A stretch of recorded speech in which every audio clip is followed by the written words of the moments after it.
ರಕ್ಷಣೆ ಮಾಡ್ಬೇಕು. ಬಡವರ ಕಣ್ಣಿಗೆ ಮಣ್ಣನ್ನು ಹೆಚ್ಚಿ ನಾನೇ ಶ್ರೀಮಂತ ಅಂತ ಬರುತ್ತಿರುವ ಅವರ ಪಾಲಿಗೆ ನೀನು ಗಂಡೆದೆಯ ಗಂಡಾಗಬೇಕು. ಹಾಗಾಗಿದೆ ಆದ್ರೆ ಈ ನಮ್ಮಿಬ್ಬರ ಮನಸ್ಸಿಗೆ ತುಂಬಾನೇ ಸಂತೋಷವಾಗುತ್ತೆ.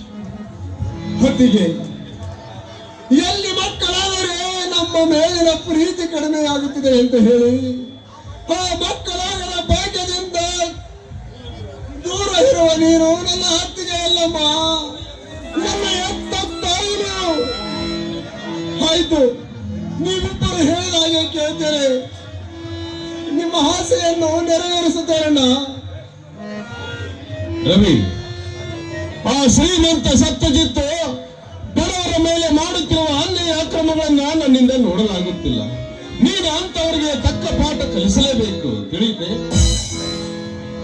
ಆಯ್ತಣ್ಣ, ಆಯ್ತಣ್ಣ. ಆ ಶ್ರೀಮಂತ ಪಂಡರಿಗೆ ಬೆಂಡನಾಗಿ ಸತ್ಯಜಿತ್ತನಿಂದ ಕಾಳಿಂಗ ಸರ್ಪಗಳಿಗೆ ವಾಡಿಗನಾಗಿ ಅವರನ್ನು ಸೆಳೆ ಬರೆದು ಈ ಊರಿನ ಮಣ್ಣಿನ ಮಕ್ಕಳಿಗೆ ಅವರಿಗೆ ರಕ್ಷಣೆ ಕೊಟ್ಟು ನಿಮ್ಮ ಆಸೆಯನ್ನು ಈಡೇರಿಸುತ್ತಾರಣ್ಣ. ಆಯ್ತು ಕಣ, ಬನ್ನಿ. ನೀನು ಕೂಡ ಸಾಕಾಗಿ ಬಂದಿದೆಯಾ? ಎಲ್ಲರ ಜೊತೆಲಿ ಕೂತು ಊಟ ಮಾಡಲು.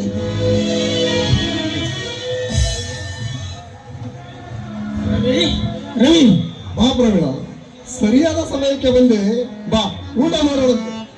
ಅದೆಲ್ಲ ಇರಲಿ ರವಿ, ನೀನು ಬೇಗನೆ ಬೆಂಗಳೂರಿಗೆ ಹೋಗಿ ಪರೀಕ್ಷಾ ಫೀಸ್ ಕಟ್ಟಿ ಪರೀಕ್ಷಾವನ್ನು ಚೆನ್ನಾಗಿ ಮುಗಿಸ್ಕೊಂಡು ಬಾ. ತೆಗೆದುಕೊಳ್ಳಪ್ಪ ಈ 5,000 ರೂಪಾಯಿಯನ್ನು.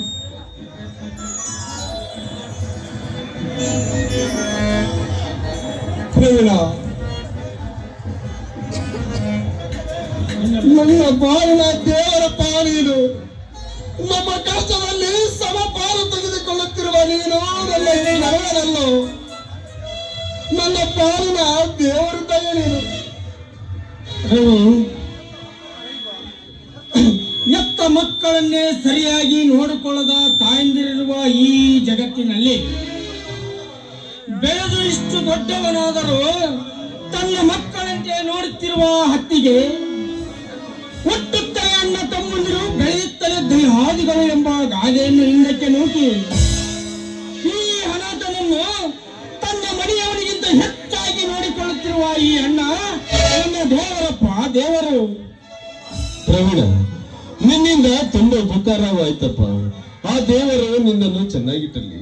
ನಿಮ್ಮಿಬ್ಬರ ಸ್ನೇಹ ಸದಾ ಹೀಗೆ ಕೃಷ್ಣ ಕುಚೇಲರಂತೆ ಇರಲೆಂಬುದೇ ನನ್ನ ಆಸೆ.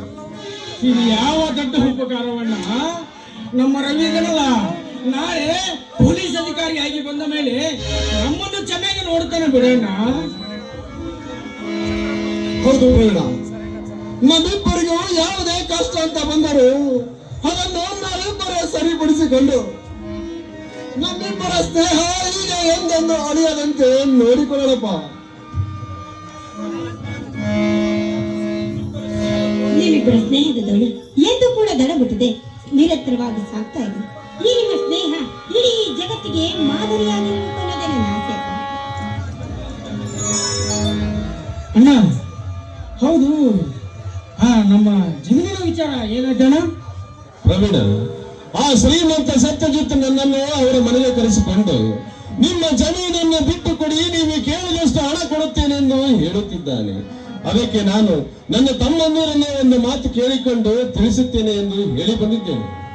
ಅಣ್ಣ, ನಿನಗೇನಾದರೂ ಅಲ್ಲ ಸಲ್ಲನ ಮಾತನಾಡಿದನ ದುಷ್ಟ ಶ್ರೀಮಂತ? ಇಲ್ಲಪ್ಪ ರವಿ, ಈಗಿನ ಕಾನೂನುಗಳೇ ಅವರ ಕೈಯಲ್ಲಿರುವಾಗ ಅವರೇನಾದರೂ ಒಂದು ಮಾತು ಹೆಚ್ಚಿಕೊಂಡು ಎಂದರೆ ನಾವು ಮನಸ್ಸಿಗೆ ಹಂಚಿಕೊಳ್ಳಬಾರದಪ್ಪ. ಈ ವಿಷಯವನ್ನ ನಿನ್ನ ಹತ್ರ ಹೇಳ್ಬಾರ್ದು ಅಂತ ನಾನೇ ನಿಮ್ಮ ಅಣ್ಣನ ಹತ್ರ ಮಾತನ್ನು ತೆಗೆದುಕೊಂಡಿದ್ದೆ. ಇಲ್ಲ ಅತ್ತಿಗೆ, ಈ ವಿಷಯ ನಮ್ಮ ರವಿಗೆ ಗೊತ್ತಾಗಲೇಬೇಕಿತ್ತು. ಏಕೆಂದರೆ ಇದು ಅವನ ಮುಂದಿನ ಭವಿಷ್ಯಕ್ಕೆ ಇದು ಊರುಗೋಲು. ಅತ್ತಿಗೆ, ಇದು ಊರುಗೋಲು. ಹೌದು ಪ್ರವೀಣ, ನಮ್ಮಣ್ಣನಿಗೆ ತೊಂದರೆ ಕೊಟ್ಟವರಿಗೆ ಅವರನ್ನು ಶಿಕ್ಷೆ ಕೊಟ್ಟು ಅವರನ್ನು ಸೆರೆ ಹೊಡೆಯಲು ನಾವು ಮುಂದೊಂದಿನ ಪೊಲೀಸ್ ಅಧಿಕಾರಿಯಾಗಿ ಬಂದೇ ಬರುತ್ತೇನೆ.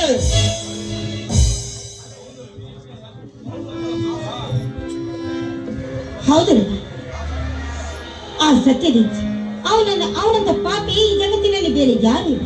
ಆದ್ರೂ ಅವನ ದುಷ್ಟ ದುಷ್ಟರನ್ನ ಕಂಡ್ರೆ ದೂರ ಇರ್ಬೇಕು ಅಂತ. ಆದ್ರೆ ಅವನನ್ನ ಮಟ್ಟ ಹಾಕೋದಕ್ಕೆ ನೀನು ಸದಾ ದಿಟ್ಟತನದಿಂದ ನಡೀತು.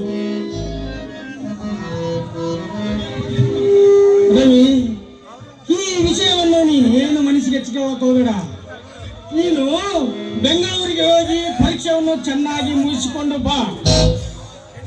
ಅಲ್ಲಿವರೆಗೂ ಆ ಸತ್ಯಜಿತ್ತನಲ್ಲ, ಅವರಪ್ಪ ಬಂದರು ತುಂಡು ಭೂಮಿಯನ್ನು ಬಿಟ್ಟು ಕೊಡುವುದಿಲ್ಲ. ಇದು ಆ ಸಿದ್ಧಲಿಂಗೇಶ್ವರನ ಮೇಲಾಣೆ. ಆಯ್ತೆ? ಆಯ್ತು ಪ್ರವೀಣ, ನಾನಿನ್ನು ಹೋಗಿ ಬರ್ತೇನೆ. ಅಲ್ಲಿವರೆಗೂ ಅಣ್ಣ ಹತ್ತಿಗೆಯನ್ನು ಚೆನ್ನಾಗಿ ನೋಡಿಕೋ. ಅಣ್ಣ, ನನಗೆ ಆಶೀರ್ವದಿಸಣ್ಣ. ನಾನಿನ್ನು ಹೋಗಿ ಬರುತ್ತೇನೆ.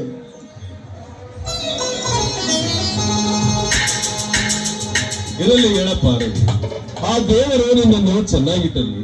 ಆ ಸಿದ್ದೇಶ್ವರನ ಆಶೀರ್ವಾದ ನಿನ್ನ ಮೇಲೆ ಸದಾ ಹೀಗೆ ಇರಲಿ.